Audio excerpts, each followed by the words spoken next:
بسم اللہ الرحمن الرحیم۔ لوگ اس کاغذ کو تو سنبھال لیتے ہیں جس پر اللہ لکھا ہو، لیکن اس دل کو توڑ دیتے ہیں جس میں اللہ بستا ہے۔ کفن بھی کیا چیز ہے، جس نے بنایا اس نے بیچ دیا، جس نے خریدا اس نے استعمال نہیں کیا، اور جس نے استعمال کیا اسے معلوم ہی نہیں۔ ضروری نہیں کہ ہر لکھا جانے والا لفظ پڑھنے والے کے معیار کے مطابق ہو۔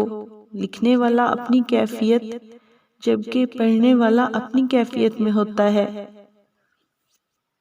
بدلتی ہوئی چیز اچھی ہوتی ہے، مگر یقین کیجئے بدلتے ہوئے اپنے بہت تکلیف دیتے ہیں۔ کاش کہ لوگ سمجھ سکتے کہ رشتے بنانا اصل بات نہیں، بلکہ اصل بات تو رشتوں کو نبھانا ہوتا ہے۔ کسی وجہ سے بھی گناہ مت کرو، وجہ ختم ہو جائے گی، مگر گناہ نہیں۔ ہر نیکی کے لیے تکلیف اٹھا لیا کرو، کیونکہ تکلیف ختم ہو جائے گی لیکن نیکی نہیں۔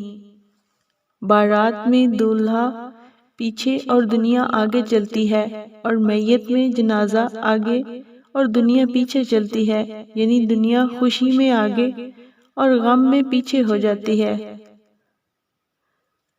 صرف 3 باتیں اپنے پلے سے باندھ لو، کوئی تمہیں دھوکہ نہیں دے سکے گا۔ نمبر 1، کوئی تم سے بد اخلاقی سے بات کرے تو تم اسے حسن اخلاق سے جواب دینا۔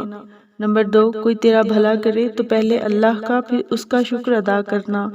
اور نمبر 3، اگر کوئی تم پر مصیبت آ پڑے تو فوراً اپنی عاجزی کا اقرار کرنا۔ ہمارے معاشرے میں